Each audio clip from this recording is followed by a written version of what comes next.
This will happen quite often when I'm back home, people interrupting, but it's fine because we're just gonna keep going until we can get this fucking shit done. Tony dreams he is riding in the back of his father's Cadillac, which is being driven by Carmela with Ralphie beside her.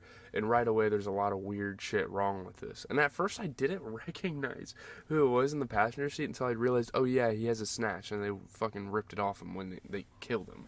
After they killed him. So there's a caterpillar on Ralphie's bald head, then a butterfly.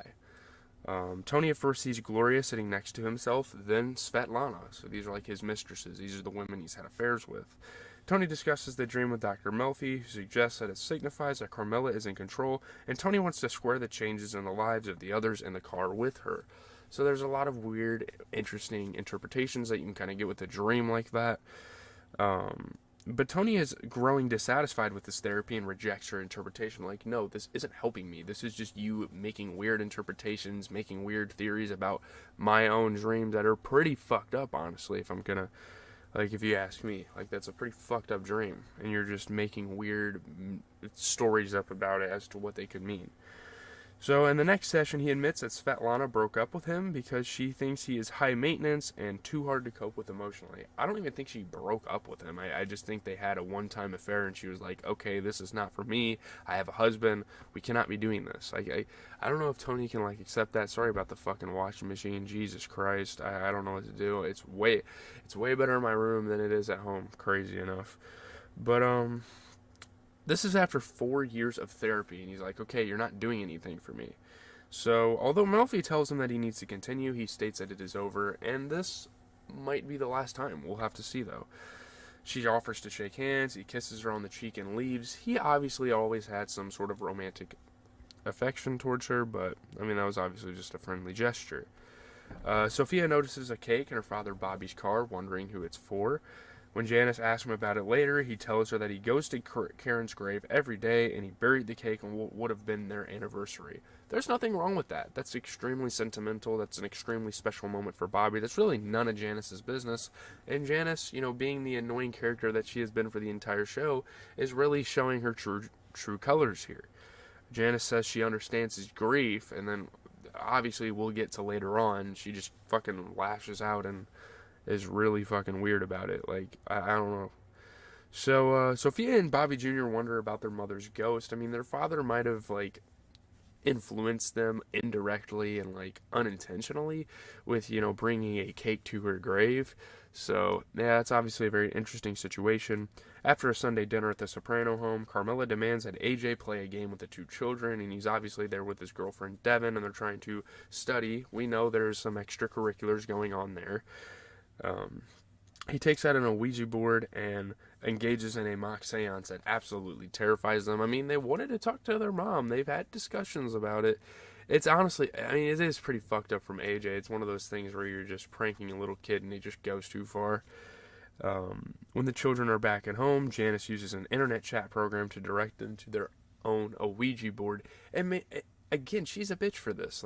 I guess she's just trying to sway Bobby into being like, okay, maybe I should stop talking about Karen. Maybe I should stop visiting her grave and influencing my children to think there's some spirit out there, So, when Bobby arrives home, his children are in a terrified state and he calls Janice for help. Again, maybe that's also a reason why she did it, so she could, use him to, get affection with him and, so he could show her that he actually cares about her by asking for her help and all this stuff. She's doing a lot of mental trickery here with this.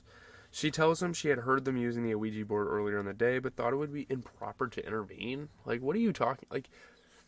Is this gaslighting? I don't know. It's really weird. She uses the manufactured situation to encourage Bobby to move on and convinces him to eat his wife's last frozen baked ziti. When you convince a man to eat his wife's last cooked meal, especially when you're fucking Italian and ziti's the pride of your heritage, that's bad. That's really bad. That's just manipulation to the max. That is just so toxic. I don't know. Junior starts to exhibit more symptoms of dementia, actually exhibiting them. It's not like he's just faking his incompetence to get through this hearing. However, at his trial, the judge denies Melvoyan's motion to dismiss on the grounds of mental incompetence.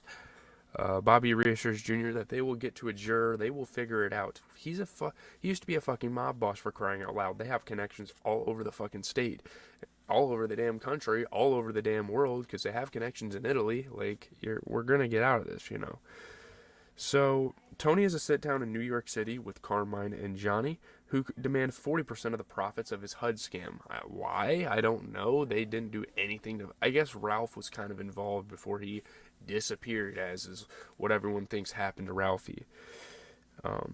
Tony walks out with phones, but phones with a counteroffer of 5.5%, which Carmine rejects, obviously. I mean, you can't just go from 40 down to 5.5. On Carmine's orders, Joey Peeps and an associate beat up Vic, the appraiser, who works for Tony, and tell him to start working for Carmine. You're now doing services for us. We're going to beat your ass until you stop fucking working with Tony, even though Tony's literally the boss of his whole family. I think Carmine's like the boss of his side. Lupertazzi, or whatever they call him. I think it is the Lupertazzis, yeah. I don't know what I'm thinking. Alright, so let's see what else. Vic later gets beaten up again, this time by Vito and an associate, to convince him to work for the Soprano family. So he's getting beat up to work for Carmine, and then he's getting beat up to come back to the Sopranos. It's kind of like a funny, it obviously had its comedic purposes in this episode. So alone with Silvio, Tony raises the possibility of reaching out to Carmine's son, little Carmine, in Florida through their old friend, Beansy Gaeta. Who's staying down in Florida, kind of got to get away from all this madness that's going on here in Jersey and New York and stuff. He voices a suspicion to Silvio that Paulie is leaking information to Johnny, and they agree not to tell him about the trip. Because he's going to tell Johnny about it, and it's going to get fucking sabotaged. Because Paulie's a fucking snitch. He's kind of breaking orders right now. So, in fact, Johnny's still treating Paulie as if they are confidants, hinting that there might be a change of leadership in New Jersey. Carmine won't forget you, he says. So in Miami, Tony meets with little Carmine, who agrees to travel home and have it sit down with his father and talk about this negotiation. Tony threatens action against New York should negotiations fail to yield results. So that night, Tony dreams again. He follows Ralphie to an old house. Ralphie disappears.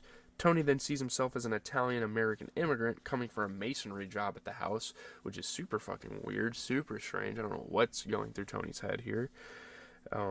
Before he enters, he sees a female figure with a shadowy face resembling his mother walking downstairs, and I didn't really realize that when I was first watching. Then I saw some images on the web, and I was like, oh, that does look like Livia.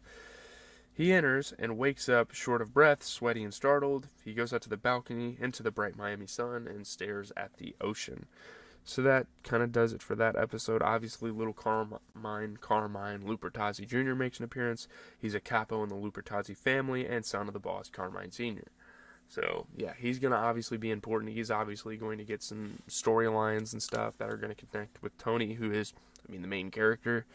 So, yeah, that was funny how Bobby Jr. referenced, like, the scare in the, like, locking him in the garage, which was in the wait, the housewarming party. That was funny.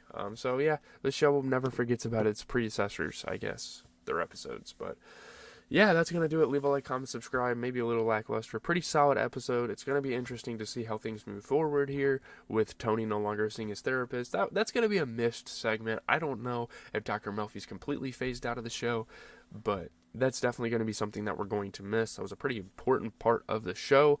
So, yeah,